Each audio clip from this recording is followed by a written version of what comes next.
maybe have already a small impetus to be doing some of this like more land caretaking, and give them some of that seed knowledge and skill and tools to be able to do some of this work on their own land. Because Les can be pretty much everywhere, but he also can't actually be everywhere. And there are people and organizations and groups of young people that are like involving themselves in landscapes in really kind of ways that actually foster this type of long-term relationship, that makes it possible to actually be thinking about like doing some of the management things that we've been learning about today, and also just like keeping eyes on the landscape and feet on the landscape to be ready to collect seed. So we are, working with land trusts and other kind of community environmental organizations to help really take that seed collection manual that Emily Francis wrote for her PhD and make that a tool and a resource that people feel comfortable and ready to use, and like help in that kind of transition from this like amazingly dense manuscript to like actions on the landscape, and helping also like there's some like specific tools that are useful for seed collecting and doing that work. And then also it's really exciting to now be able to direct that seed and be thinking kind of about some of the agreements, and thinking about what does it mean to collect seed and where does it go, and seed sovereignty in this place, and being able to direct towards this building nursery and seed storage at ABCA, and the seed nursery that's coming up at the Passamaquoddy Forest Service, and all of that work and direction is really exciting. And I also get to work with young people, and this is kind of like a open-ended question for all the other panelists, but I've been working with schools and kind of in partnership also with GMRI. They have a whole Ash and Hemlock stewardship curriculum and are supporting teachers doing that. And we're trying to expand that to do seed collecting. And there's this both dual like possibility of engaging young people, these future generations, in understanding what it means to take responsibility and have this ethical responsibility and like take action from it in this place. And but also there's like the kind of time and urgency, and like we are looking down a small and narrow time frame for this action, and the way that schools are makes that maybe not the most feasible. Like, where does time go and where does capacity go? But it is really exciting to be in those spaces and in those conversations with young people who are learning what it looks like maybe in real time to like have a relationship with this plant that so many others are building relationships with as well. So that was all kind of loose and broad, but that's what we're doing. And I'm really grateful to have learned so much from Ella and Les, and I'm going to pass it on. Is that good? Yeah. Great. Okay, cool. Thank you, Mel. And I just want to acknowledge, the Wild Seed Project, when we started our partnership, the Wild Seed Project does lots of great work in terms of native plants, not binding, but, commercially non-native plants. And it's really learned a lot in terms of type of equipment. When we think of seed storage, right, there's different types of storage that we can be thinking about. Seed that we're collecting that we're going to propagate and maybe plant those fairly soon, but then there's a long-term seed storage, and we really look to you for that short-term storage, building our ABCA lab and storing seed. So again, some of the knowledge that you bring in is really, really valuable. So yeah, Ella's going to go next. Oh. Thanks, everyone. I'm Ella McDonald. I'm from Massachusetts, and I'm a master's student in the ABCA lab. I'm relatively new to Maine. I only came here 8 years ago, which is very short compared to many other people in this room who have ancestors who go back since time immemorial living here. And I'm also relatively new to seed collection. I just started doing it 2 years ago, actually, after hearing Les speak. And it's not squarely within the boundaries of what I should be doing for my research, but I heard him speak and I became passionate about going out and doing it. And I feel like I definitely feel that ethical responsibility, that it's something that we can do as people who live in this place to take care of this place. And it's one of those things where we're in a very critical period of time and also a critical place. I heard Deb saying earlier this morning that the Northeast may be the last hope for brown ash, and I think that that's very true, especially when it comes to seed. And also, brown ash seed is critically under-collected in this region, and our genetic stock here may have the key to unleash this potentially resistant brown ash and create a future for brown ash. So that's why I got involved in this work. I also read up on previous agendas for ASH conferences that have happened at UMaine, and Les was here in 2010 saying that seed collection was a priority, and now he's back again almost 15 years later. But this time when he came back, I'm happy to say that we are doing a lot more work. We have a lot more tools and a lot more resources through the ABCAL Lab to be able to really respond to this call. And so last year we led seed collection trainings for the public. We also led a tribal nation seed collection training, and we hope to do more in the future. Last year wasn't a great year for brown ash seed, but we started getting in the rhythm of it with green ash seed, because green ash seeds every single year, unlike black ash. And we also started just building a network of people that we can call on to say, hey, there's seed in this place. Can you guys go and collect it? And also we build partnerships with the Nature Conservancy, who has built 2 kits of seed collection materials, everything you need to go out in the woods and collect seed. So those are available in Brunswick to check out. And also Wild Seed Project made 3 kits that you can also check out. They're in Yarmouth, Maine. And then UMaine made 2 kits for every tribal nation in Maine, so they have in-house equipment to use, and we also have a few kits that you can check out. Thankfully, this year was a lot better for seed collection. ABCAL did, I think, 6 different seed collections. Most of those were brown ash, and we also had like 5 or 6 people just come and drop off seed or send it to us, so we're starting to build up that stock of seed. And so we're starting to have a really good base. And it really, like Les was saying this, but it really takes just people who hear the call and take initiative, who are looking in their backyards, looking on their land for seed, checking for flowers early in the spring, and then going back in the fall and collecting seed, who are gonna make this work successful. I also just wanted to talk a little bit about the difference between the US and Canada and how we store seed. So the US stores seed through the National Plant Germplasm System. I always have to read it because it's hard to remember. But the USDA, that is managed by the USDA. And there are multiple locations where you can store seed system. One of them is Fort Collins, which takes minimal processing. I mean, you have to do a lot of the processing and then you send it into deep storage. And then Ames, Iowa, where you have to do a lot more of the processing, and then they test for viability. In both of these places, the language on their website talks about the seed being used expressly for scientific and educational purposes, so for research. And that's pretty different than what Canada has done. And I think that there are a lot of opportunities to build in more uses of seed from a community perspective. And that's a big reason why ABCAL started learning from Wild Seed Project and other places about how to store ash seed, because we wanted to provide sort of a third option where seeds that were collected by our tribal nation partners could go into storage and be used expressly for their purposes. So we did buy a fridge last year. It's a very small fridge, but we are storing seed at -18 degrees Celsius, which is 0 degrees Fahrenheit. And that's predicted to keep seed viable for several decades.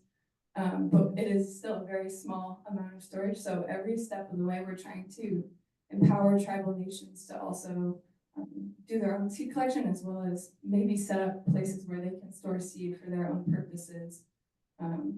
And also we're seeing Passamaquoddy Tribe starting a nursery, so we're hoping to support them in whatever way we can. But yeah, we really hope that we can be a friendly face and help people with all their seed collection needs. And also if people want to collect and expressly have that seed be used by tribal nations, we can make that happen. So we're always open to have a conversation and hope to just be a useful resource for you all as you engage in seed collection efforts in Maine. Thank you, Ella. And I have to say, the seed collection kits that we created was based on the list that we got from Les in terms of the recommended equipment, from the tarp to the type of pole that it's lightweight, so it encourages people to use something they can use when you're reaching really high, to invest a little bit more in the lightweight poles and all the other stuff that's part of those seed collection kits. So thanks, Les. I think we had a question on webinar. Tyler, thanks. Yeah, Mary Lockwood has a question for you, Les. Where Akwesasne spans two countries, are you finding issues when working on black ash in your community?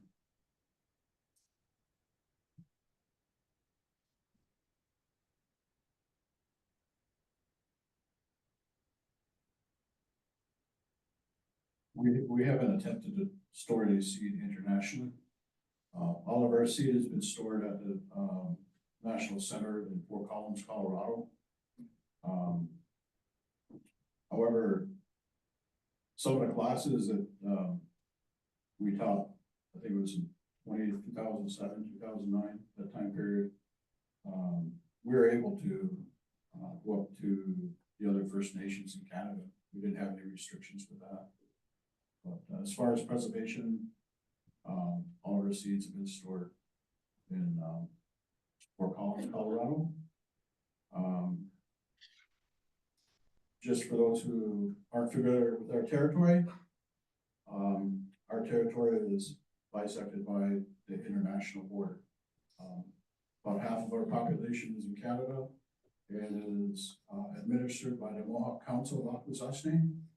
And so I think that's just to our advantage, because any seeds collected in that part of the territory can definitely be stored in the Canadian seed bank.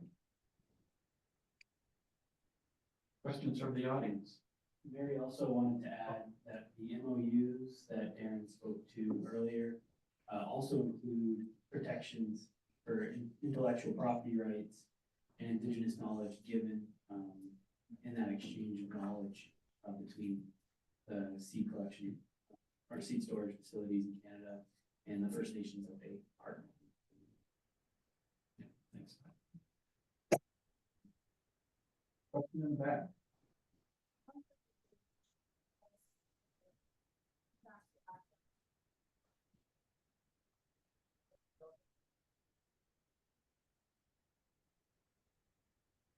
Yeah, that's a good question. I can say that private landowner, I mean, John will talk about this a lot tomorrow, but private landowners, we did a survey of them in 2022, and they're highly receptive to allowing seed collection on their land. I think that was the category that scored the highest. And we haven't had a ton of issues. Usually it's private landowners who reach out to us and say, we have seed, we want to help. Do you guys want to come to our land, or should we collect it? So we haven't faced any real issues around access yet. If people are concerned about us coming on their land, we just won't come on their land. Yeah, does that answer your question? I think something that's been interesting in working with more land trusts is that the distinctions between how land is decided it is used and kept has maybe there have been more issues with land trusts having like non-foraging and or harvesting regulations as part of their easements, and figuring out how seed collection fits into that. And obviously there's like a long colonial history of that easement language. And so kind of figuring out how to I mean, there is more opportunity and flexibility with private land ownership because of how it's set up here, but then also trying to get the resources to land trusts that sometimes have more just like community access and involvement in the lands, or in that space, and like helping them change some of that easement language or figuring out where the flexibility lies for seed collection in those more kind of like community land areas. It's just another thing I was thinking about in that. Time for another question? Yes. Okay, thank you for this. This is fascinating. So I'm going to come at this from an economist lens. For those who know me, right, I'm always thinking about things like scale and constraints. So all of you talked about a little bit about sort of different sort of goals and aspirations you have, but also some constraints either through policy or maybe personnel, or in Ella's case, you talked about the fridge, right, or freezer, what it sounds like, at least in my mind, at 0 degrees, right? So what's the overall, like, the high-end goal that you'd like to achieve, and what are the sort of main constraints that we can think of that you're facing? Is it a demand side? It sounds like plenty of landowners are open to it, but maybe again, climate has to be conducive to getting it right, or you need to have personnel and training. It sounds like the Wabanaki have all been given access at least to some kits, but you know, maybe they're not out there every day doing this. So I'm kind of curious to just like where's the be all and end all? Is it to fill that freezer by the end of the year, or you know, to have an entire warehouse, that type of thing? I know I'm rambling a little bit, but maybe that can help us think about really where we want to get to, and think about how we can collectively help all of us get there. Thank you. I can try to answer that first and then I'll pass it to Les and Nell, but I think that the vision that APCO wants is really to empower tribal nations to do their own storage and be able to grow and use seed in ways that they see fit for their communities, as well as support research efforts. So it's sort of twofold. So I think that we recognize that there are these larger seed banks, and we are going to send our overflow and as a percentage of our seed there. But then also making sure that every tribal community has the ability to store and use seed in the ways that they want.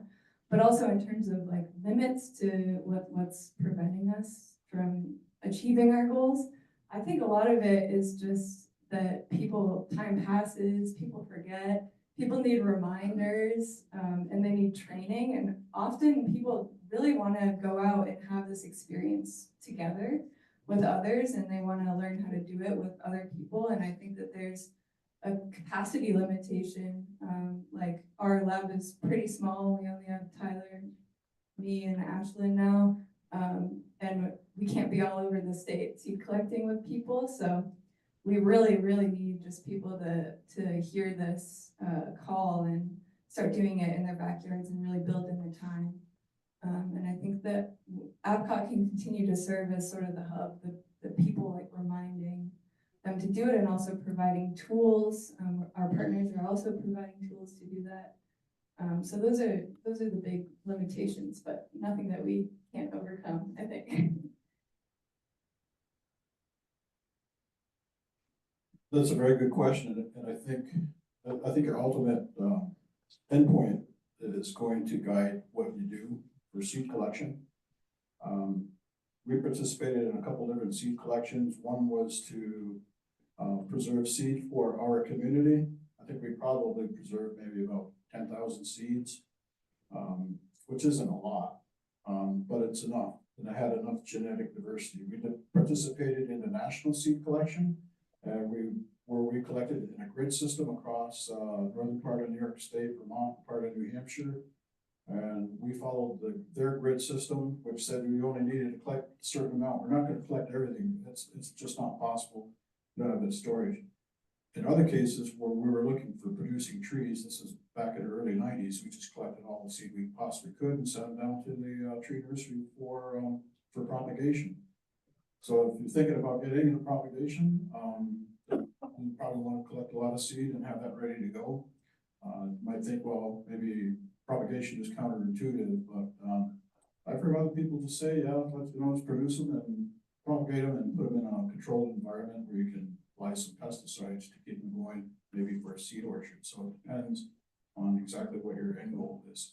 But the other point is I want to make is wherever you collect good seed, make sure that whatever you're collecting is high quality. And as far as an awareness, I think it's a great awareness tool. We've got a lot of people involved with awareness. They got involved with ash preservation in general, but by talking about seed collection. Darren, did you want to add anything to the question? Yeah, just I would jump in there as well, just in terms of numbers of seed, not just numbers of seed, but also a diversity of seed lots. So Canada has been divided up into 1,000 different eco districts. And so when we do our seed collection, we want to make sure that we're getting a good representation from across each of the eco districts we're collecting from. So what that looks like for us is 20 or better individual tree seed collections, making sure that we're getting a good snapshot of the genetic diversity within each of those eco districts, and that, you know, it might be convenient for us to collect all of the seed we're looking for from trees that are growing right next to each other. But the convenience of that is not great. We want to make sure we're spread out so that we're not you know, collecting nearest neighbor trees, for example, that are more likely to be genetically related. So we want to make sure that when we're doing our collections, it's from a lot of individuals across the landscape, and also in years where there is good gene flow between individuals. So those bumper crop years that I've heard spoken about today are really important because there's lots of pollen flying in the air, and there's lots of seed being produced, which means you're capturing a lot of that genetic diversity within the populations in your eco districts or zones, whichever that you're using. So it's not just a question of numbers, but it's also a question of diversity. So I would just add that to that conversation. Yeah, thank you, Darren. Yeah, and I think it just comes back to that same point that Les mentioned earlier. It's just being ready when we do have a mast year, which may be in another few years, but having people trained, having trees inventoried, monitoring for potential seed, and when it's ready, have people ready to collect that seed. I think it's a great segue to our last couple of presentations. Genetics in terms of thinking, right, how do we optimize our seed collection efforts? Are we weak in certain regions of our state or region here in the Northeast? And I think that will be a really informative session that's going to happen after our break. We got a small break, and then we're going to start back up at 2:30. So let's take a short break. Thanks for doing this. Thank you.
find your seats. Starting with our last segment.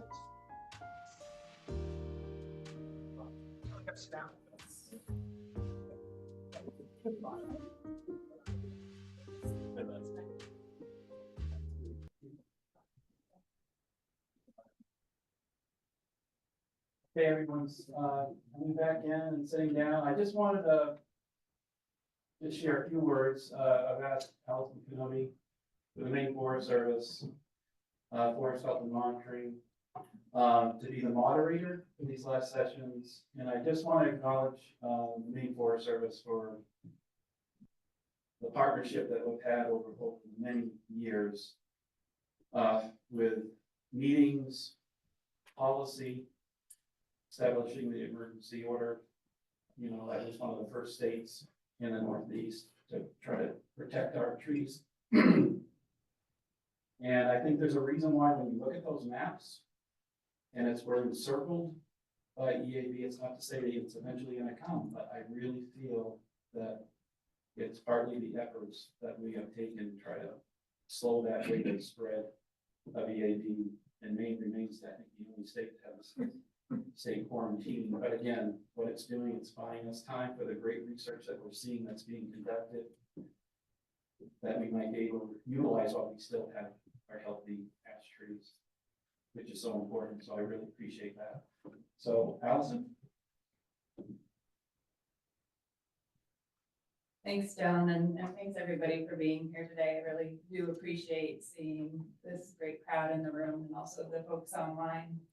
The first speaker on our panel today is Gabe LeMay. So if you haven't met Gabe yet, he's a forest entomologist with the Maine Forest Service out of the Old Town office.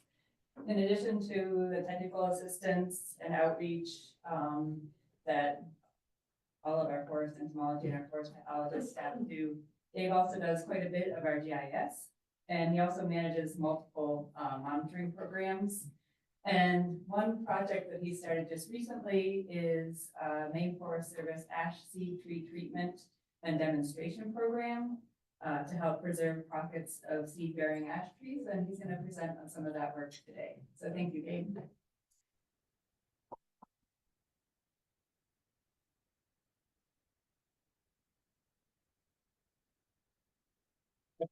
So this will be a fairly short presentation.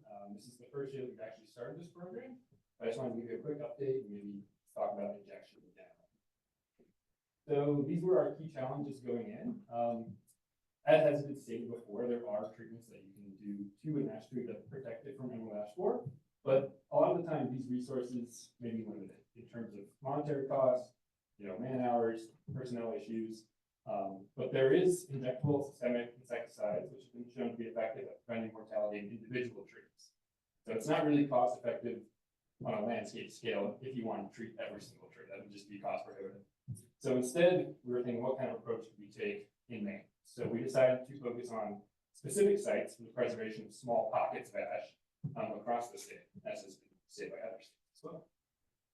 So this was kind of our goal doing this project. We wanted to protect exemplary, unique, or otherwise important areas of ash forest, which may serve as local reservoirs of ash genetic diversity and management models for successful ash insecticide treatment. So kind of to break that down, the first goal was that we wanted to actually preserve the ash itself. We're considering these little pockets refugia. So ideally, these treated ash would serve as a source of local ash seed, and they would continue to provide the ecological and cultural benefits that they provide today. So maintaining that genetic diversity is key. The other part of it is that we also want these sites to serve as a demonstration of what successful insecticide treatment would look like. So if you're interested, say you're a private landowner and you want to pursue this avenue, you can actually visit one of these sites and see what a successfully treated site looks like, say 5 years down the line, 10 years down. So going in, we wanted to be considerate about how we selected these sites.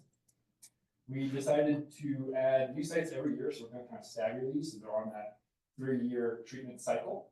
But new sites, for the time being, we want them to be at immediate risk of emerald ash borer, so that means within 10 miles of an active EAB confirmation. We still want these sites to be in good health so that they're still salvageable when we actually do treat them. So at least 50% of the crown, ideally much more. And we also wanted them to be a mix of male and female seed-bearing trees, because seed collection will be a crucial part of this project. We also wanted them to be close enough that they can actually cross-pollinate. And then lastly, obviously, we wanted the land to be maintained as a forest for the time being. Basically, we didn't want these trees to be harvested, short after they are actually treated. And so just to go into the methods a little bit, as has been stated, a lot of this will be review what we heard earlier today. But trunk injections, they are a relatively contained method of treating trees. This is not a soil drought, this is not a foliar application. But the product itself is absorbed and spread through the vascular system of the tree, so it's all internal. And this is done by drilling holes. If there's Bergdahl, you drill a number of holes around the base of the tree, and then they get inset with these plugs, at least with the system that we use, which is there we go. This is the ArborJet QuickJet system. There'll be one of these on display later this afternoon if you want to take a look at it in person. But essentially these plugs get set and they remain in the tree, and the tree then will heal over them. And as has been stated, they do have to be set correctly.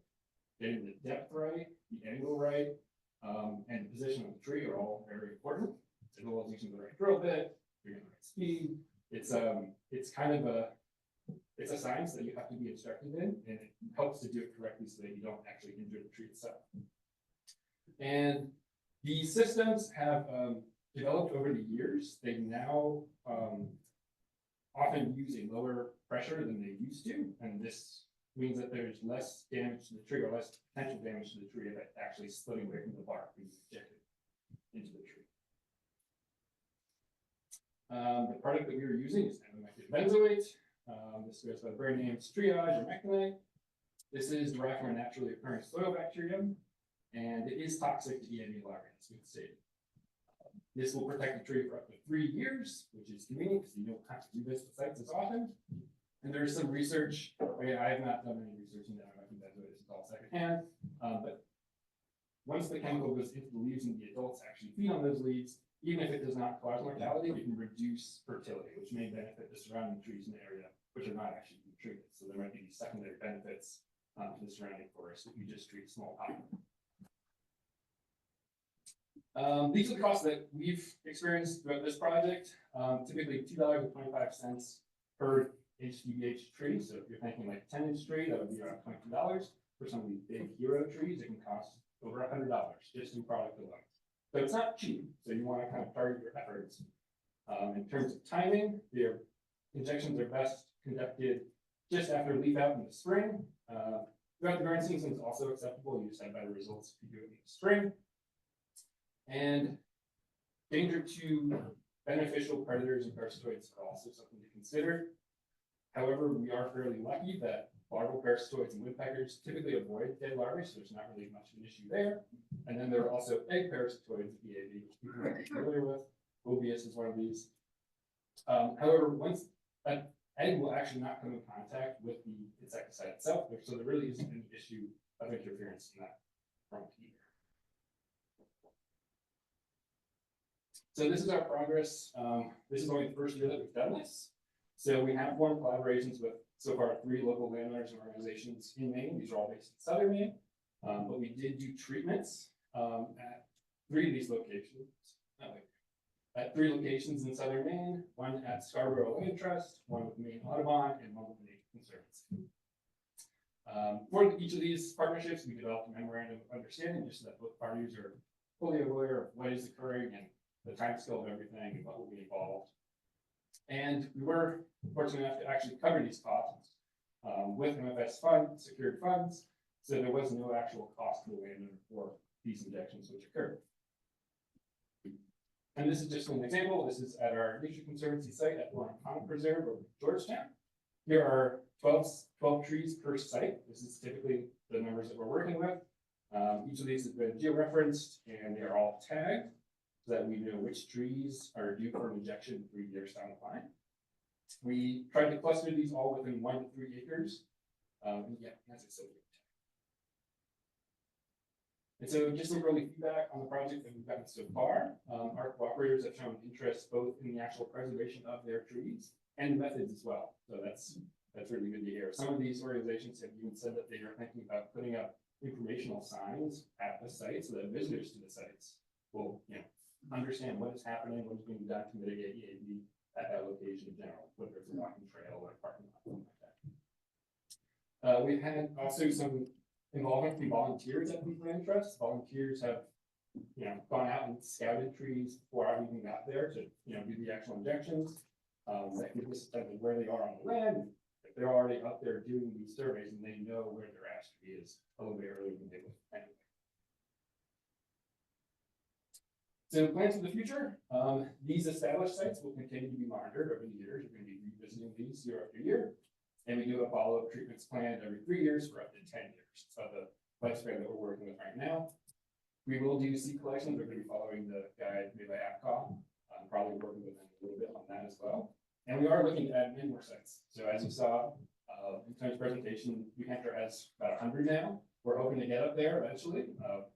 Obviously, we have to follow the actual infestation pattern of EAB. We're not going to be doing injections outside the quarantine for the time being, but we are looking to partner with private landowners, cities and towns, state parks, tribal nations, and other forest caretakers. So if you are looking to treat the rash and you are near EAB infestation, come talk to me later. We can figure something out. I can share our documents and whatever information we have to share.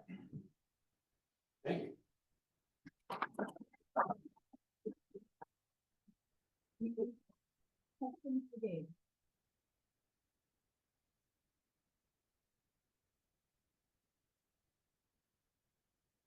I have 2 questions. One's easy. How long does it take post-injection to kill larvae? I believe once the actual product gets into the phloem of the tree, once the larvae are in there over the winter, it should be enough to kill them that first year.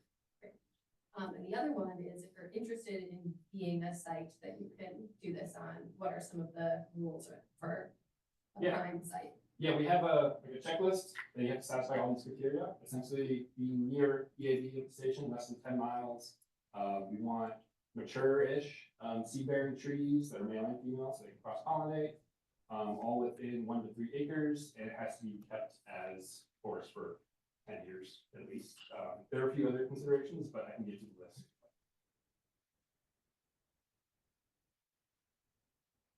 What's the best ratio of female to male? I believe it's 1 to 3, 1 to 2 maybe. I'm not sure exactly. We don't typically count the number of male to female. We should assume there's at least a 50.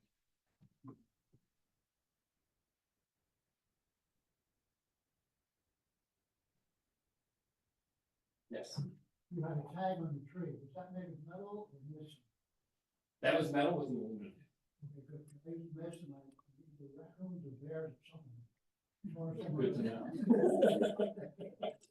Very good to know. A website perhaps where we can find out if the station is, how far away or how far it is. Yeah, if you go on to maine.gov/EAB, you'll have the quarantine map. I believe there's also one there in the corner. But actually, if I go back, Well, we can make that happen. Hold on. it's okay.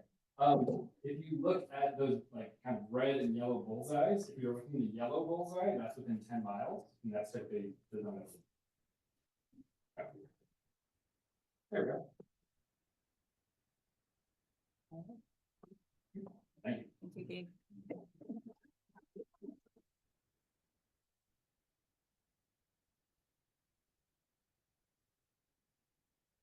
We're gonna have Teresa Booth and Colleen Pearling, and they're gonna present on ash biological control. Teresa Booth works with Dr. Chrissy Dodge at the USDA APHIS PPQ Science and Technology Program out of Buzzards Bay, Massachusetts, where they specialize in researching and developing methods for biological control of insect pests. And Colleen Pearling is a forest entomologist with the Maine Forest Service out of Augusta. She's been with us for about 18 years and has been involved with emerald ash borer for much of that time. She's now focused on biological control of emerald ash borer and managing the hemlock pest programs.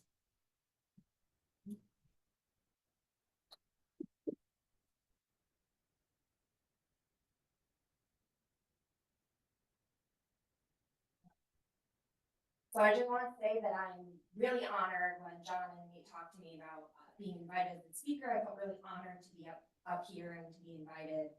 And then when I found out I would get a basket afterwards, I was just beyond grateful because since I've gotten involved in this work and learning about Black ash and its importance, I had no idea the amount of work that goes into an ash basket, the ash pounding. When I saw a demonstration with the St. Regis Mohawk tribe earlier this year, I was shocked at like how much physical strength it takes and how much skill goes into it. So I feel really grateful to be here. So thank you. And I get really excited about biocontrol of EAB. There's a lot to talk about because we've been working on, we started the research in 2007. So there's a lot of research and I'm going to go over it. And hopefully I don't go over it too quickly. But if you want to approach me later to ask more questions, this is my wheelhouse. I get excited about it. And I would love to talk more. So, biocontrol is really a management priority at this point for the USDA. And so we have 4 parasitoids that have been approved for release. Our solitary egg parasitoid, Ovius agrilli, goes after the EAB eggs. It's the really, really tiny one. And I have my teaching collection back there. I'll be bringing it to the demonstrations tonight with the Maine Forest Service. You guys can see these insects in the vials themselves.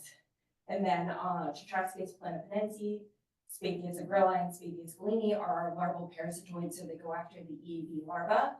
And then Tetrascus, you see here, is the one that's better at smaller ash trees because of the size of its ovipositor. It's an internal parasitoid, so this is all little tet larvae inside the EAB, feeding on it from the inside. Spathius agrilli and Spathius galeni both feed on the outside. So here are the larvae there, and then they form cocoons. So it makes it really easy to see them over the winter when you're killing trees because they have these nice cocoons that are left behind. And so cumulatively, we've released, and these numbers are from 2023, so it's a little bit higher now, but over 8 million parasitoids so far at close to 1,000 sites. But that still only represents about 30% of the infested counties that we have in the US. So there's a lot more places where we'd like to start releasing our biocontrols. We do a really great job with the program. We have a whole EAB rearing facility, which is really awesome, rearing all these parasitoids, but there's still more work to be done. And in 2024, we did releases at 166 sites, 2 in Canada, the rest in the US, prioritizing some new counties and spanning, 24 different states. So we have a lot of great collaborators that are helping us with those releases. So what are the steps in evaluating successful biocontrol? We've kind of skirted around this issue of, is this going to help? And what we want to see for biocontrol first is, are these parasitoids reproducing on the landscape? And then if they're reproducing for a number of years, we can say that they've started to establish and that they're going to stay on the landscape. So we look at reproduction, establishment. We're looking to see how are they dispersing. So we're releasing them in some areas, but the hope is that they'll spread to new areas beyond that. So we're looking at dispersal as well. And then to really get into the meat of it, we want to see, are these parasitoids reducing the density of EAB, and then are they helping to improve survival of ash? Also, our lab specifically is kind of focused on methods development with biocontrol. So we have some studies where we're looking at integrating it with other management techniques. The study that I focus a lot of my time on is integrating it with pesticides, which we've talked about today as well. And then we also have some research kind of looking at the persistence and the long-term impact of what it will look like once the parasitoids are established, once the EAB population crashed, where it goes from there. And I didn't put it on the list, but I think, especially because we're talking about biocontrol, whether it's always appropriate before, one of the other things that we're trying to do too is, now that we've released it on the landscape, is we do have some studies looking to see and make sure that we're not seeing any non-target impacts that were unexpected. We kind of did a lot of research beforehand on non-target impacts, but now that we have it on the forest, we are looking at other tree borers to make sure that if there's any non-target impacts, we want to know, and we can use that for further biocontrol research that we're doing at the lab with like other new pests that are coming out. So we use a lot of different methods to look at reproduction and establishment. So, we peeled trees, peel the bark off to look for our egg parasitoids, and then peel back the bark completely to look for our larval parasitoids. We also have this method with sentinel logs where we artificially infest logs with EAB larvae that are at the preferred stage of the parasitoids. They like larvae that are a few instars up, so we call them like late instar larvae. We put those out there, and then if the parasitoids are on the landscape, they'll parasitize the larva right within the sentinel log. And then we also use yellow pan trapping. Yellow is an attractive color for parasitoids to see if we can find them in the landscape that way. And so from our work, looking at recovery of EAB parasitoids, how they're doing on the landscape, we try to study as best we can, like if we think that they'll be useful to release, but then we really don't know until we start to release them. What we found is that Tetracycus, Plantagenense, and Spaethius gallini, they emerge early in the spring, and they need larvae that are that later instar larva, but are not yet overwintering. So when larvae down south where they have really long growing seasons, pretty much all the larvae there will develop within 1 year. So by the time winter hits, they'll be done developing, they'll dig into the wood, and we call it a J larva, where they're deeper in the wood, they're not feeding, so they're not accessible to our parasitoids. These two parasitoids in particular need larvae that kind of are taking multiple years to develop. And growing degree days is just one of the reasons for larvae developing at different rates. Tree health and other things like that can influence how quickly the larvae develop. EAB density itself within the tree influences it, but growing degree days is like one of the major factors. And so we did this study back in 2020 to see where we thought the parasitoids would have the most optimal establishment. And it was in these areas where you are more likely to have 2-year life cycles. And then this is in contrast to Spaethius agrilli, which actually diapauses, so it comes out after EAB. It can develop in areas, and it does it in its native range where EAB has only a 1-year life cycle. And we tried to release it in the north, and it had this like dead end generation, but we have it now established in Tennessee, and we're hoping to get it established in other areas. And then from our work as well, we've seen that Ovius agrilli has kind of photoperiod induced diapause. It's influenced by day length, but it's able to establish across the US. So recovery is the first step, and it's really important. You can see all the yellow spots here to see where we've done our recovery efforts. We're starting to see parasitoids recovered in a number of different states. But recovery doesn't always lead to establishment. With agrilli, we saw it recovered in the north. It could overwinter for 1 year, but not more than that. So we really only have agrilli now established for multiple years in Tennessee. But we do have gallini and Tetracycus established in a number of states, as well as Ovius. So we need additional data beyond recovery to kind of understand establishment, persistence, and like impact, but recovery is the first step. So dispersal, we've done a lot of research now on how they're dispersing, and it's really encouraging. Tetracycus, this study here from 2019 was following ash along a corridor in EAB as it infested this ash corridor, seeing if the parasitoids would follow it, and they followed really well. They spread, over 20 kilometers within just a few years of release. Spaethius gallini, newer, only started releases back in like 2015, but we're also now getting data that it can spread really fast. We saw it spread across the Hudson River to one of our sites that we were using, which is pretty cool to see. Ovius agrilli is much smaller parasitoid, so it doesn't fly as well, and it's been slower to spread, but we've still seen, a few kilometers spread with Ovius. And so then the reduction in EAB density, growth rate, we talk about as RO. So if you have a growth rate equal to 1, you have one female producing one female offspring. So the population is stable. If your RO is above 1, your population is increasing. And when EAB is outbreaking, the RO is really high. It's many numbers high. The population is basically exploding. And then if you have an RO under 1, your population is decreasing. So we use this to kind of see how the parasitoids are influencing the growth rate of EAB. And then we can use life tables, which kind of create a cohort of EAB larvae and follow them to see how they die or if they remain over the course of the year, and kind of pull apart those different factors and say, what contribution is woodpeckers having on the growth rate? What contribution is parasitoids having? And using this, we've had some studies showing how EAB is reduced, how the parasitoids are reducing the EAB growth rate. And this was a really cool study just published last year, where we were looking at releasing those parasitoids in early invasion forests and then in post-invasion forests. So one of the questions we had was, will parasitoids even establish if we release them in areas where most of the mature trees have died?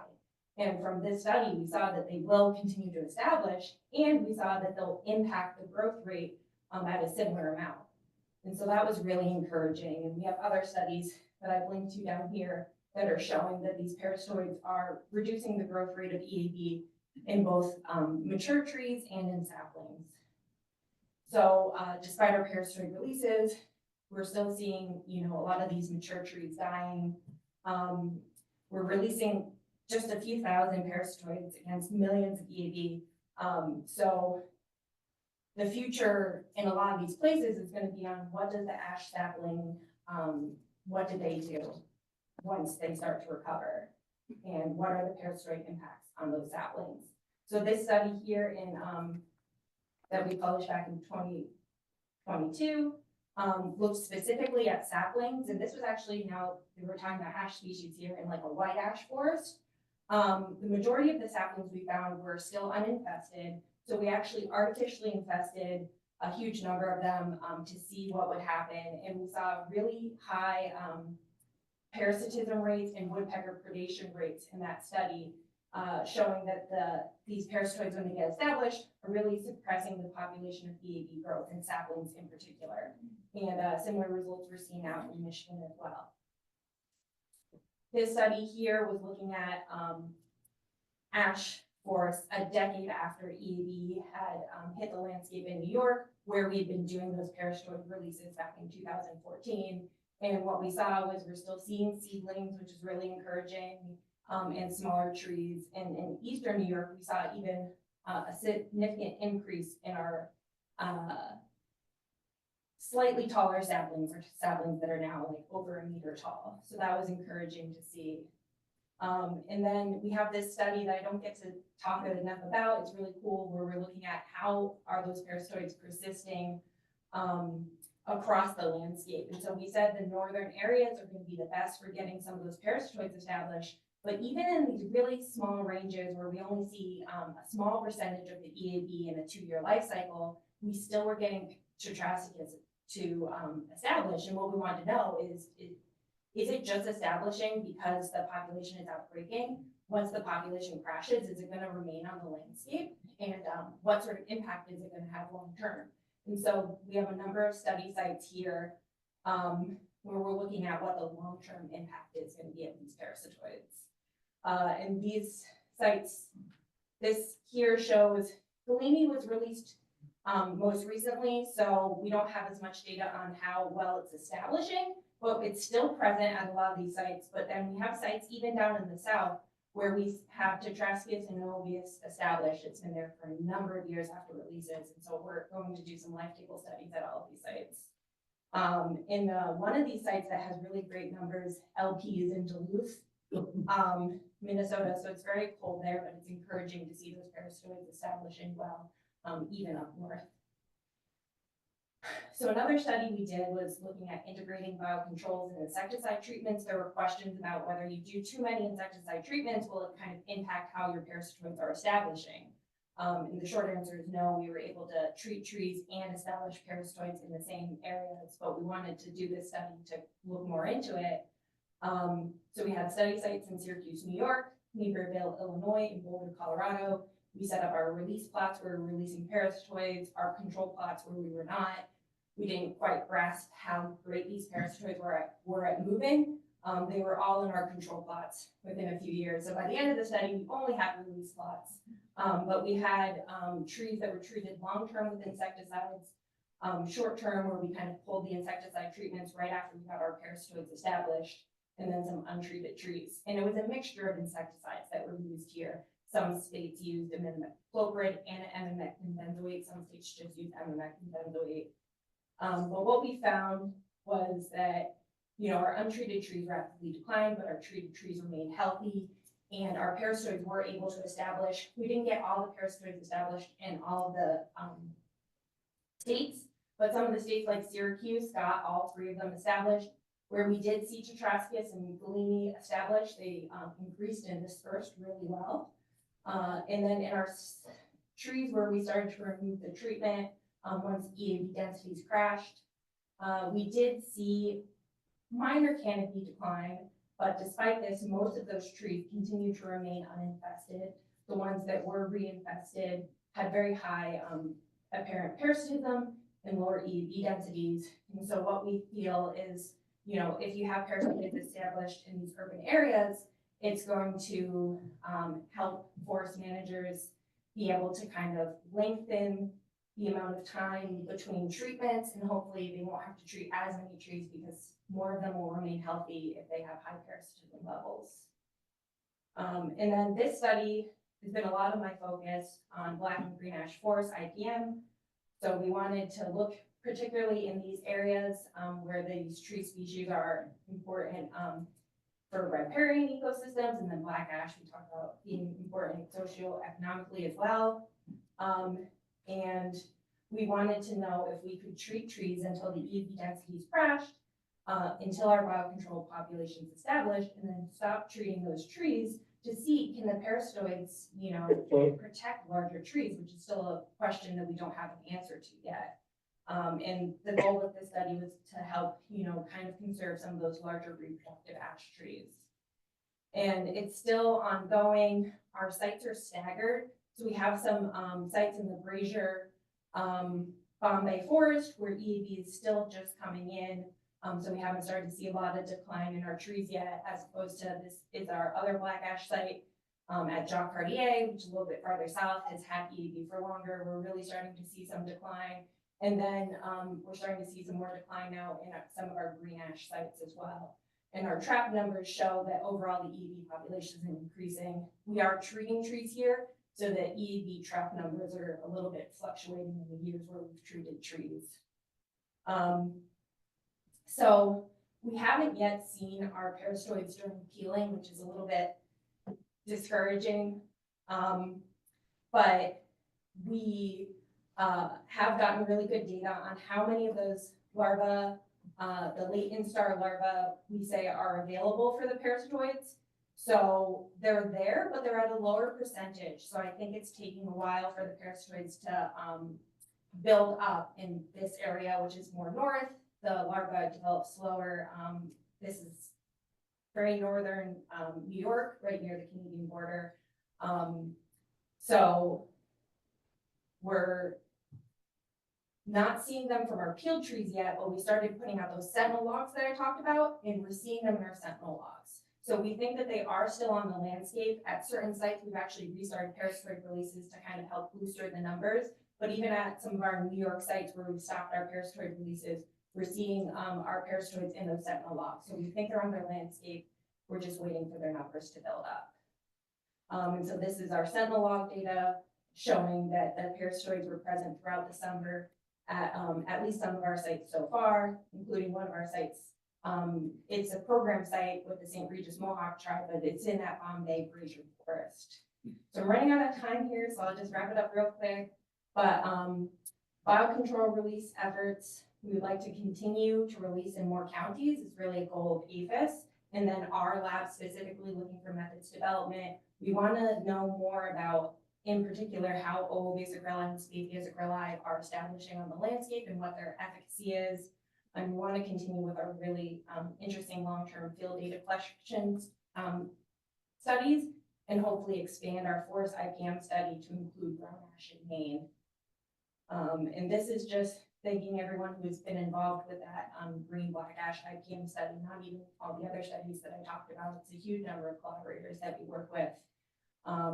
So with that, thank you. I'll be around later if you have questions as well. And I'll give it over to Colleen. Wow.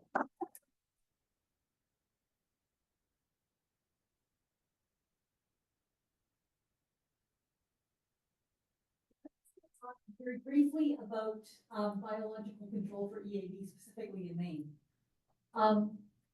So as Deb mentioned earlier, that really you can't talk about biological control of EAD without talking about woodpeckers.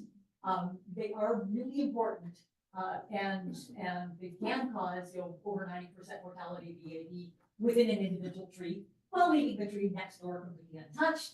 But they can really reduce the number of EAD.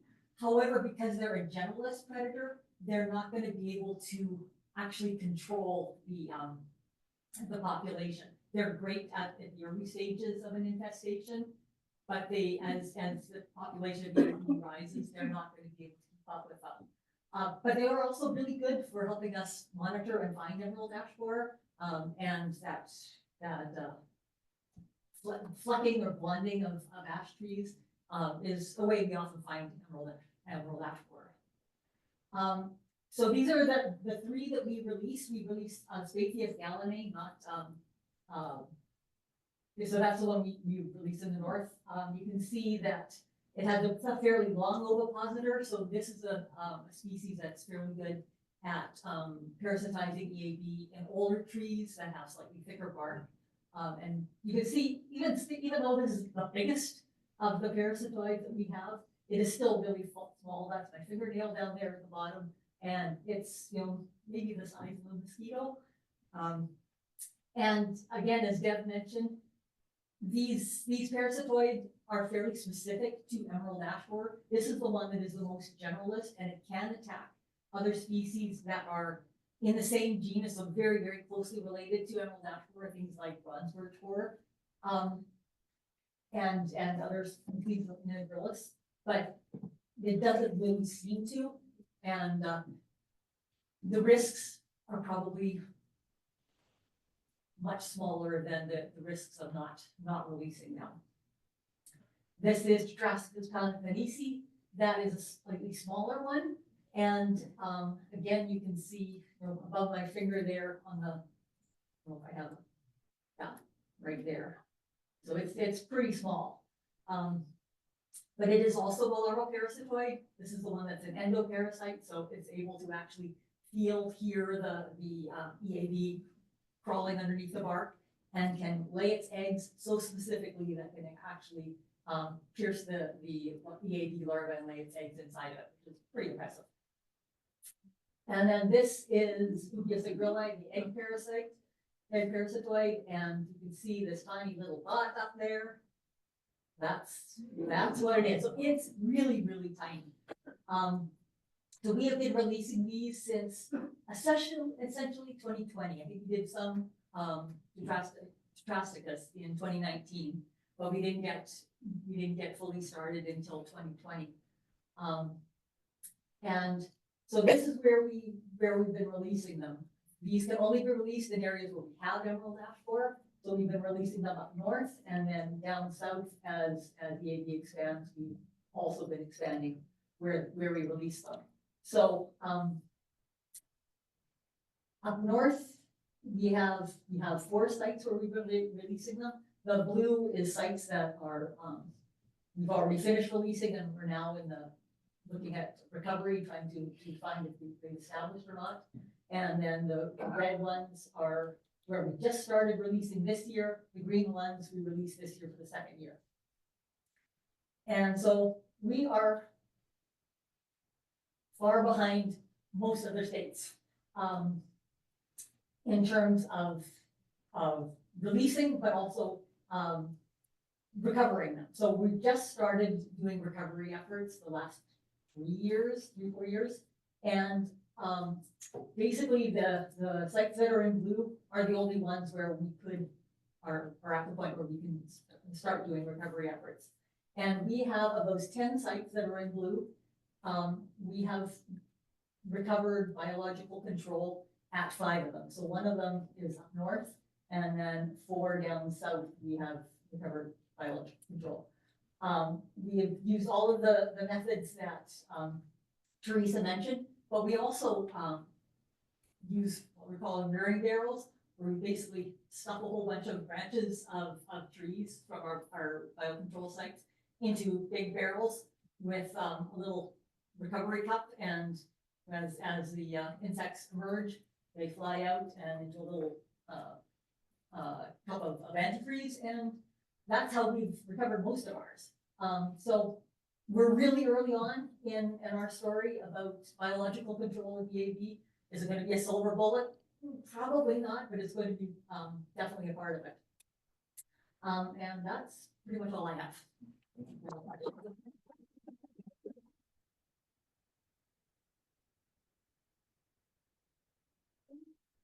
Folks have questions?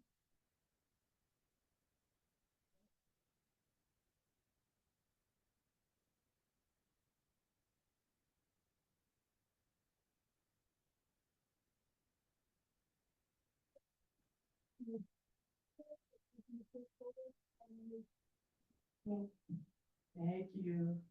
You know, professors love microphones.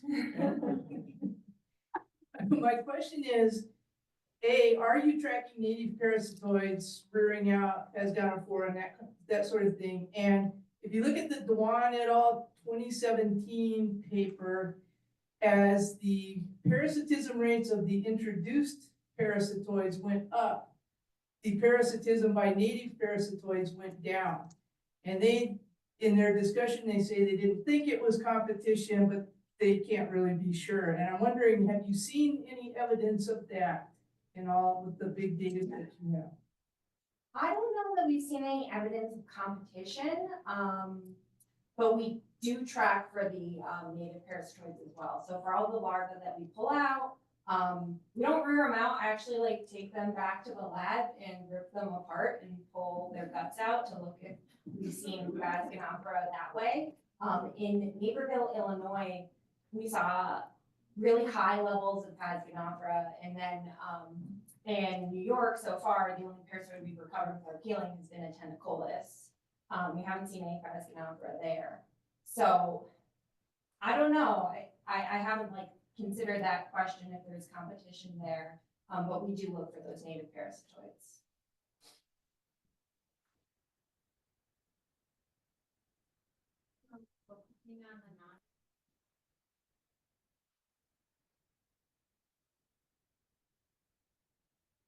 Oh, for releases? I know that the rearing facility did look at whether or not it would be worth doing some they call it inundative releases, where you release a native biocontrol in large numbers to kind of help the population. And I'm pretty sure, I didn't do that research, so I can't speak fully to it. They did look at it. I think that Attenocolus was like a real diva to try and rear in the labs. They had a very hard time with it, and they didn't find from their small scale studies that it seemed to help the population that much, because they are generalists, and so they'll go after other species as well. We can't get them to just focus on EAB the way we want them to. Time for one more question. We had a question, Teresa. In your presentation, you mentioned there was some evidence of establishment in post-invasion forests. And I wondered if in the general cooperator program, if you're going to start doing releases in post-invasion forests. Given that. Yeah, it's something that we would like to start doing more releases in post-invasion forests. It's hard right now where there's more requests coming in for parasitoids than we have parasitoids to give people. And we actually have, our rearing facility has capacity to kind of increase and release more if we're given some more funding. So it hasn't like yet translated into more of those post sites being approved, but we'd like to start doing that. And right now, if you're in a post-invasion site for Galini, because it wasn't available in the beginning, there's priority to get kind of Galini into some of those areas, and we'd like to be able to release into more areas that are post-invasion forests going forward as we can. Thank you.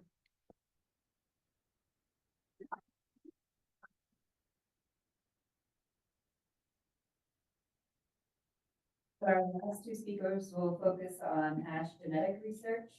We have Dr. Jennifer Cook, who is a research biologist with the U.S. Forest Service in Delaware, Ohio, with a focus on the genetics of resistance to invasive insects and developing methods to identify, propagate, and breed resistant trees for restoration. And she'll be followed by Jill Hamilton, who's a professor at Penn State University. She's the director of the Schott Center for Tree Molecular Genetics and the Iverson Chair of Silviculture Research for Pennsylvania.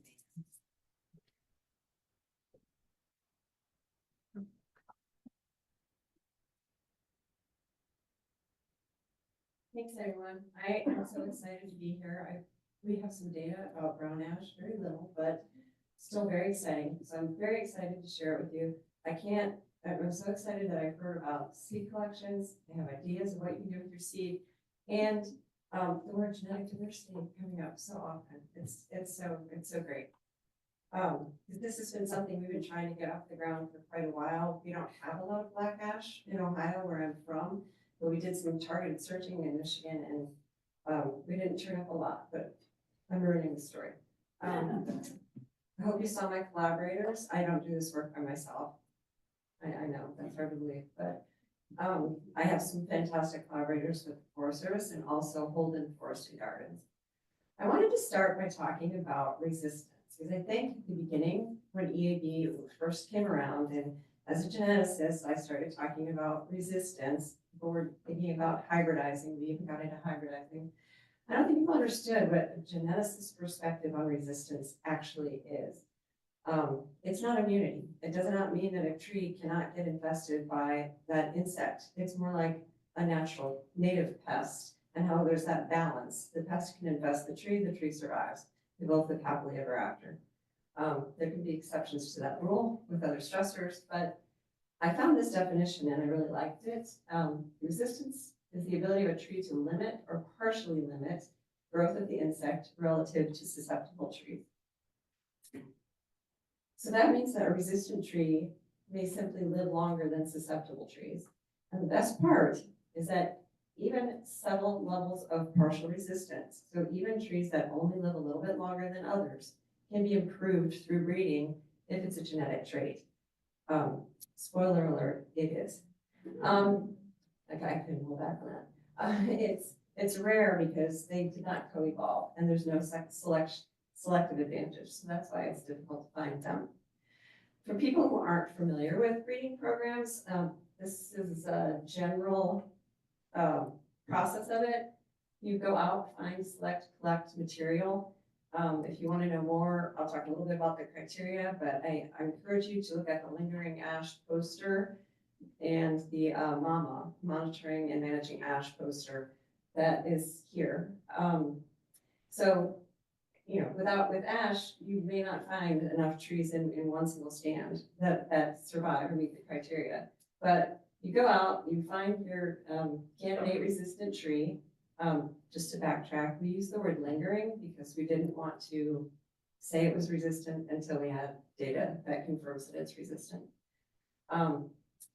And typically in a breeding program, you want to do an early test, something that you can do when the trees are young, so that you can get rid of the dogs right away, the ones that are not going to do well, because that's more efficient. It's less trees that have to end up here in your field test. You always have to go back to the field test. Sometimes the level of resistance just from selecting isn't high enough. We need more, and that's the case with the EAB. We know that these lingering ash trees still go on to die. We know they're impacted. They just live longer. So you can breed, and of course you get a variety of phenotypes from that. You can then test, or you can directly go to your field test. So if you test, you put it in a field test, or you can just go straight to the field test. You use the field test to confirm performance in the field, select the best performing genotypes. Of course, you want a large amount of genetic diversity in your seed orchard, and your seed orchard then produces seed that's improved, hopefully with the level of resistance that you need, that you can use for restoration and resilient forests. The lingering ash work, I just want to mention really quickly, came from ecologist Kathleen Knight's monitoring work. You've seen a lot of pictures like this. While she was doing this monitoring work in Ohio and Michigan, there were some plots where there were trees that survived when everything else was dead. Or they found it hiking into or out of the plots that they were looking at. And so based on her data, we started looking for more lingering ash, and she did intensive surveys where she found some of these healthy trees. And we came up with this initial criteria. Areas that were long infested by EAB, the trees had to be large enough to have been infested during peak EAB. We used 10 inches DBH at the time. I think we're down to, I think we've dropped that, especially for black ash, and I'll get to that too. The tree has to have a healthy canopy. That's very important. And we usually select trees 2 years after 95% mortality. Again, go to the poster on lingering ash, you can learn a lot more about this. Just to show pictures, you see this gorgeous canopy, and if you look close, you can see a whole row of dead ash trees right there. And you can see this normal susceptible tree that's completely dead. And then what we see in lingering ash is galleries, bark cracks that are healing, and the canopy has stayed healthy. So that's what we originally used to select. Once we make those selections, we vegetatively propagate them, usually through grafting, and go on to the next stage, which is that test or screen for resistance. We work with our entomologist colleagues who rear insect eggs. We put them on the trees. We start with 3 grafted replicates of each genotype that we selected. 8 weeks later, we dissect. We follow the gallery until we can see the outcome of each egg that hatched and the larvae entered the tree. You can see there's some very susceptible, a lot of susceptibility here with these fully developed larvae, but this is what we get really excited about. You see that little tiny speck, that is a host-killed larvae. It was killed by host defense responses early on, so it didn't cause nearly the damage that these guys did. So our focus is on this phenotype, looking at larvae that can be killed by the host. Oh, and the other interesting thing is you can find the same phenotypes in the same tree. It just comes down to the proportion of the larvae that it ends up killing versus the proportion of larvae that end up living. And to illustrate this, this is our first 40 in orange, all the way up to here, lingering green ash selections that were selected from natural forests infested with EAB. And some of them, each bar represents all of the graphs that we looked at. Some of them didn't kill any larvae, some of them a little bit. And then we can start getting over here, we're up to like 20%, 25%, 30, 45%. And we have 2 brown ash selections at this point, and they did quite well compared to the green ash selections. And if you think about it, oh, and for reference, I put the resistant Asian species that co-evolved with EAB here at 80%. But if you think about the lingering ash, the green lingering ash, and the brown ash, if 1 out of 25 larvae is killed early and causes hardly any damage compared to the rest, that tree should live longer, because 1 out of 4 larvae is not causing the damage relative to the trees that can't kill any of them. The next step in a breeding program, especially to prove that it's a genetic trait that can be inherited and improved, is actually doing the breeding. So that's what we did. We crossed these lingering ash trees. This is a very complicated chart. I just want to try to simplify it. Now, instead of looking at individual genotypes, individual traits, this is a whole family. Each of the black dots represents somebody in the family. It's still looking at the proportion of larvae that have been killed. This is a susceptible control family. So for reference, here's the 45%. That was the best performing lingering green ash selected from a natural forest. The best performing unselected susceptible seedling from our susceptible family is there at 12%. So our range of lingering ash parents that were crossed is about between 12 and 45%. But if you look above 45%, anything above 45%, that is a progeny that is better than either of its parents. And we even have some progeny that did better, as well as the resistant Manchurian ash in 4 of the families. At this point, we've tested 773 progeny from 27 families. And then, of course, it has to be confirmed in field tests, and that's shown in this picture. This is kind of a cartoon of the whole process. Oops. With the point being that we're bringing the best trees together and to get better seed. So we want to do a bunch of process with as many lingering ash as possible, select the best to preserve that genetic diversity, select the best performing seed, put it, or tree seedling from each of those crosses, put it in a seed orchard, let this seed, this is another cross in the seed orchard, because they're all going to cross-pollinate with each other. And then we would expect, we're already getting some seed produced in the planting I showed you. So like within 5 years, we're hoping to have enough to do some restoration plantings. So we've come full circle.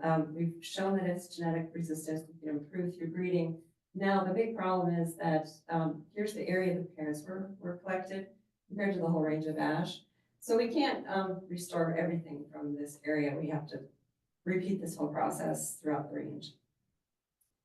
So the question I hope you're thinking at this point is, will this work for brown ash? And I think it's very likely, but there are some differences. We did manage to get a few more lingering ash. They have an asterisk by them. And so this is back to that grafted bioassay. Again, for reference, here's the range of the initial lingering green ash. So our lingering black ash are mostly in the same range, if not better, than the green ash. So we are finding lingering brown ash. Sorry, I go back and forth. The next step would be doing crosses, but because of the complex reproductive biology, we have not been able to get families yet. We're still working on it. So we didn't know that much about brown ash. We decided to look at open pollinated families. And this is showing each individual bar is a seed. The blue is just highlighting a single family to show you that you've got highly susceptible, you've got ones that are in the range of the lingering green ash that were selected after 95% of the trees died. And you've got some that are better than the best lingering ash selected after 95% died. And these were trees that were these were seeds that were collected before EAB was ever arrived. So that indicates that there's a higher level of resistance within the black ash species. So now you're thinking, well, that's contradictory to everything else we heard, because we know that it takes fewer larvae to kill the black ash. And Deb and Nate both talked about some of the reasons for that. I have another reason to add to that. What we see in our bioassays is that brown ash, not surprisingly, because it is the closest species related to Manchurian ash, much closer than green and white. It mounts a vigorous defense response, but sometimes you can see all of this callus tissue, all of this browning, but there's a pretty large larvae in there. But it's still alive. It's done a lot of damage. So this kind of response can be unsuccessful. And the other thing it does, compared to green ash, you see there's multiple galleries here, but the tissue is still like the same color. It's just like this nice ivory color. Compared to black ash, where you have one gallery going through here, but yet you have this whole section of tissue that's been killed by this overzealous, uncontrolled response. So the tree is actually helping to kill itself. However, we do find lingering black ash that have a controlled response that leads to killed larvae. So that's really exciting. So again, this may be, it sounds contradictory, but there's this higher frequency of resistance in brown ash. The other thing to keep in mind is that when you're comparing resistance, if you think about my original definition, it's how many insects can it kill relative to a susceptible brown ash. You're not comparing green ash to brown ash. All brown ash, we know that they're more attractive, they die quicker, take less larvae, but you still can detect genetic variation and improve it through breeding. So my suggestion for pre and early AAV, where you've collected these seeds, is to establish seedlings. That's some of you started talking about. Monitor 1 to 2 plantings for EAV damage. Select healthy ones. We don't know exactly quite when. I'll show you a picture on that. And maybe conserve some of the gardens too. Post EAV, we do know lingering ash is out there, so you can look at it, but we probably have to change our selection criteria a bit. So we need a little bit more data. Did that say 0? Okay. So I'm out of time, but I also planted some of the seedlings in 2019. These are from the same test that I showed. And so after 5 years, 28% are alive, 16% are healthy, 5 have no EAV damage. So you can see these healthy trees. So I'm not going to wait for these ones here to necessarily die to get to my 90%. I'll probably propagate this now and test it. Oh, and one last thing from Kathleen's work. I just wanted to point out that in Ohio, we are experiencing a second wave of EAV, and we are getting, so far, 61% mortality of our 10 to 30 centimeter ash, including lingering ash. They are partial resistant, they get attacked. So here's a tree that died. So this is why breeding is important, even with these lingering ash. And they also were using sentinel logs and identified 3 species of parasitoids at that site. And since I'm already over, I think that's a good place to end, except for that's a little key, acknowledging all of our partners and our funding sources.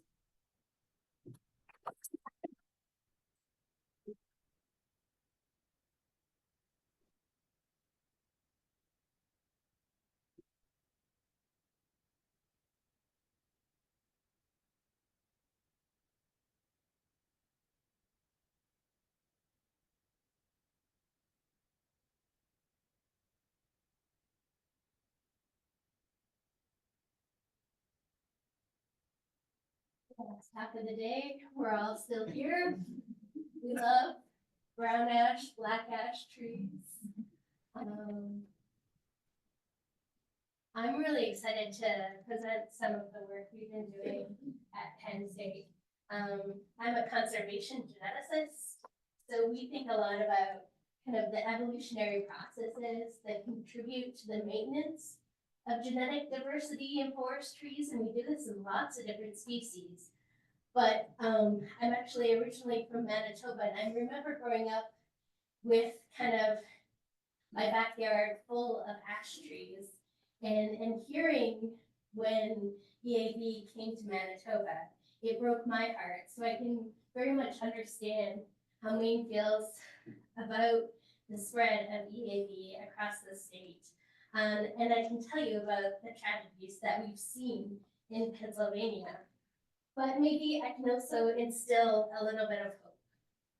So we're taking a genetic monitoring and conservation approach to brown / black ash. I'll go between the two probably.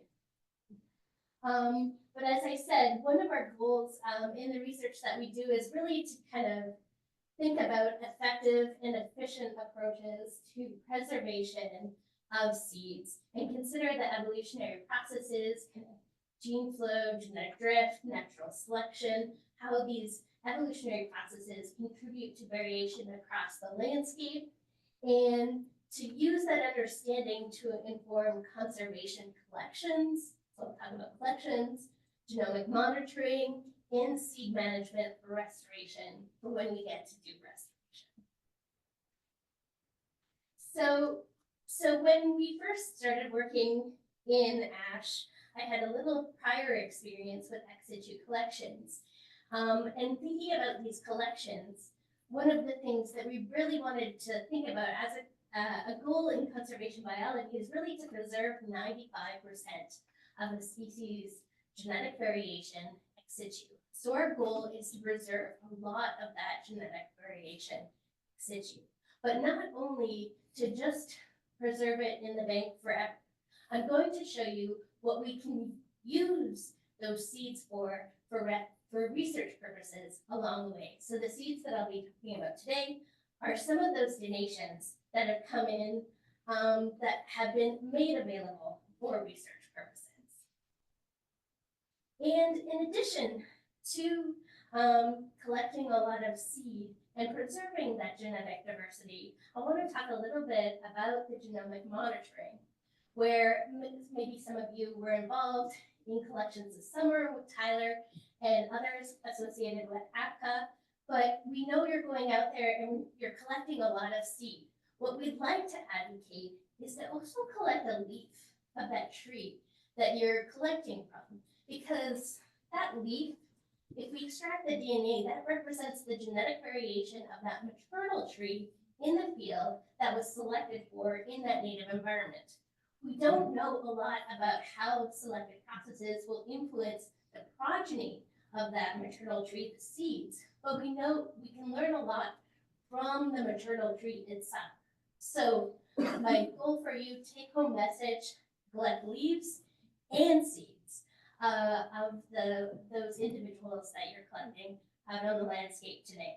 And this is something they've been doing for a long time in different agricultural species like wheat shown here, but this is something that we can do in our species of conservation concern. So as I said, we were really the beneficiaries of great collaborative partnerships between Canada's National Tree Seed Centre, USDA GRIN, and the US Forest Service, and many volunteers who donated seeds for research purposes as part of our project, where we know that these collections of seeds really represent that preservation of the genetic library of black ash. And the great thing about these seed collections is that they're not really static in time. We can go back to the same places in a different year and collect again. And you may capture different genetic variation over time and across environments. So another take-home message is go out more often, collect your seed, go to many places, and collect across lots of different environments. So when we received these seed, we asked our partners if they would donate 100 seeds for research purposes. And we took 50 of these seeds and we x-rayed these seeds with the goal to use morphological variation in the seeds as a proxy for genetic variation, because we actually didn't at that time have any genetic information for black ash across its range. So we worked with partners and x-rayed 50 range-wide seed lots of black ash sampled all across the range of black ash.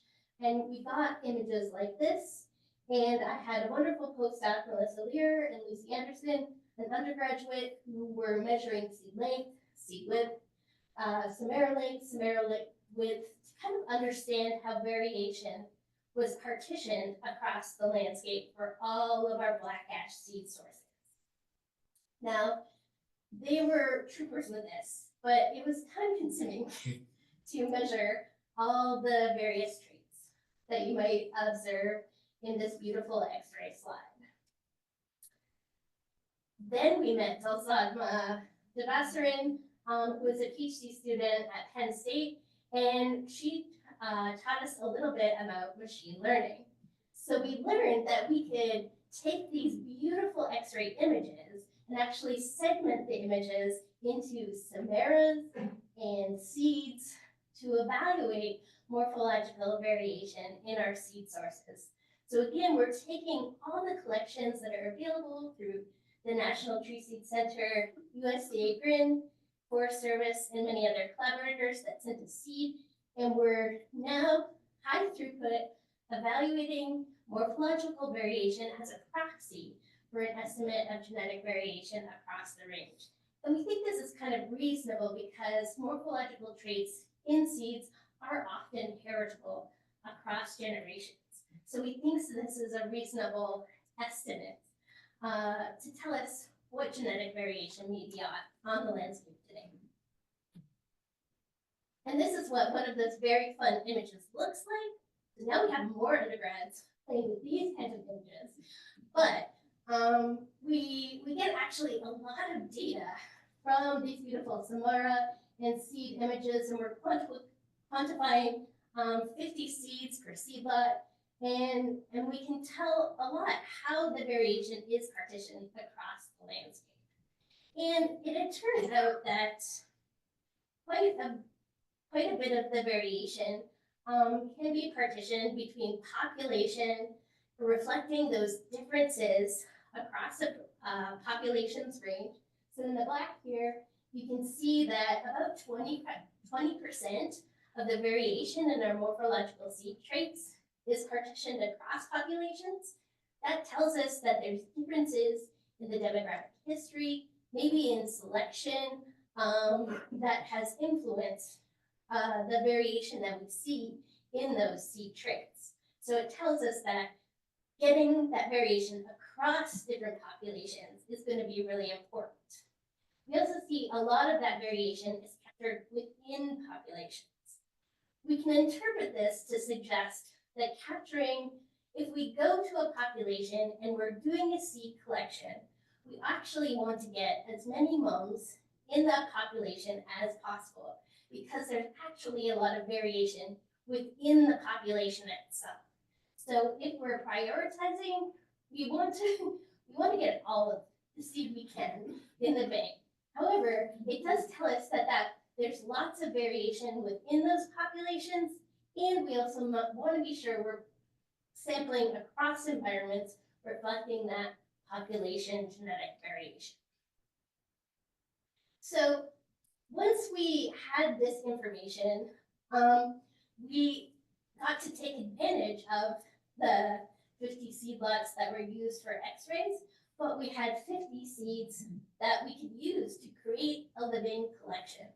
And this is where we're at right now at Penn State. So if you're ever interested in seeing what 9,000 seedlings looks like in a greenhouse full of ash, you're welcome to visit at any time. But we've been monitoring, we planted these seeds this spring. They were in stratification for over a year, and we've been monitoring germination, emergence, the production of true leaves, that transition from a simple leaf to a compound leaf, and we're going to be monitoring all kinds of traits because we want to understand how traits are different across the range of black ash to see if there are ecotypes that we should be preserving that we haven't preserved enough to date. And just to give you an idea of the variation that we're seeing, even within the same maternal tree, this on the right here is one tree from Ontario. You can see we've got this beautiful tree-looking seedling, and these are all half siblings, so they're seeds that came from the same maternal tree. There's substantial variation in there. So this test is going to help us partition, again, at a trait level, the differences between populations, within families, and beyond.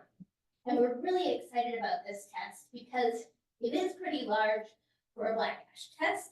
We will be planting some of these seedlings, will be planted in Canada in the spring. Some will be planted in the ground at Pennsylvania. And we're still looking for a third site that wants to represent a common garden of black ash, which we think will be a resource for the long term, for the future.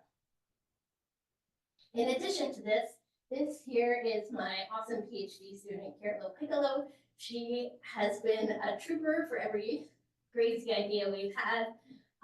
So as I said, we're conservation geneticists. We use landscape genomics in addition to common garden experiments and environmental modeling. And so we've been taking a genomics approach to monitoring the standing genetic variation today for both black ash, Oregon ash, white ash, and green ash. If you talk to Kira, she will tell you about an amazing field adventure that she had, sampling ash, driving all the way from Pennsylvania out to Montana and all the way back, sampling black, green, and white ash. Unfortunately, we don't have any information to tell you about the range-wide genetic diversity and differentiation that we're observing in our black ash populations, but we just got the data last week, so that will be coming very soon. But if you're interested to learn about the approaches that we're taking with landscape genomics, which is a fantastic tool to understand genetic variation across the landscape. We just had a paper accepted in molecular ecology on our Oregon ash landscape genomics monitoring, and I encourage you to check it out, and I'm happy to talk about that further. But obviously, our goal with this research is really to pair monitoring of living and ex situ collections with genetic analysis, so we can hopefully improve the efficiency and effectiveness of preserving this species diversity. And we really view this as a legacy for generations. But I really have to thank all the funders, and if there's time, I'll take questions.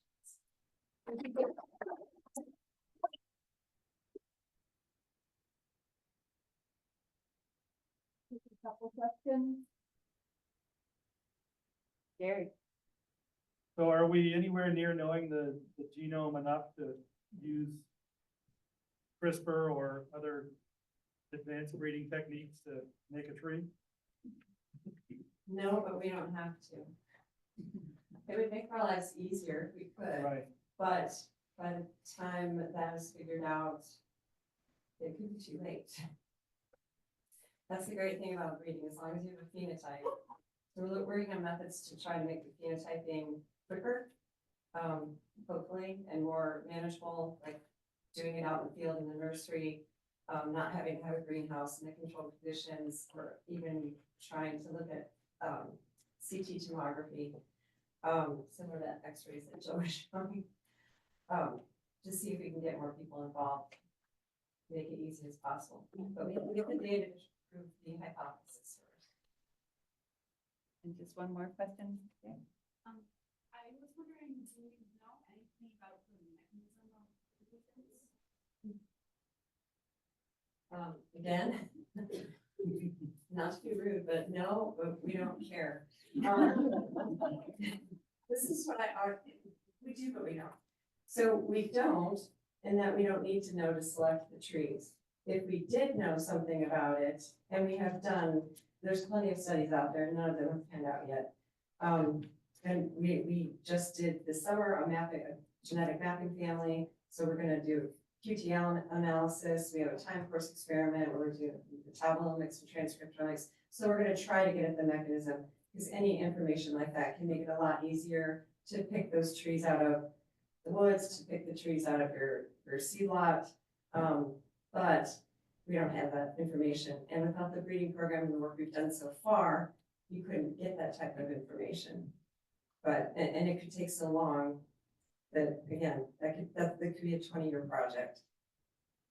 All right, thank you both, and thank you for the group that participated in this panel.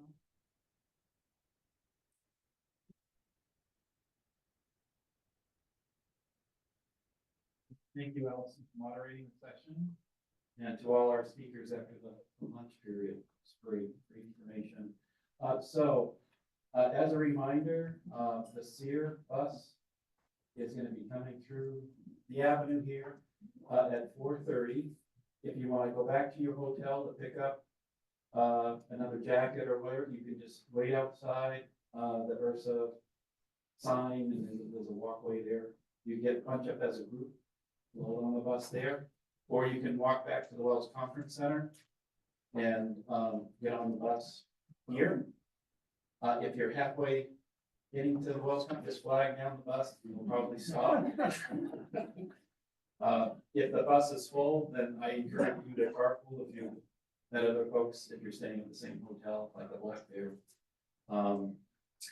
And hopefully we'll see many of you at the community dinner. I did want to mention, we did need to make a slight change to the program tomorrow, so I just wanted to give you a heads up that we are gonna start out tomorrow morning with the panel discussion with the tribal community perspectives on ash and EAB. That's gonna be our very first session tomorrow morning. That starts at 9:05. And then after that, we'll have the presentation on the APCA website, the APCA update on some of our research that we're doing. And again, talk about some of the landowner survey and other really great information I think that you want to hear. There is also an optional ash seed growers meet and greet that's happening a little bit early before the start of the program at 8:15. Anyone is welcome to join that meeting. Encourage participation if you want to come a little bit early and be part of that session as well. So, okay. Well, thanks everyone. It looks like the sun's come out and it's nice to get some fresh air. And we'll see you a little later.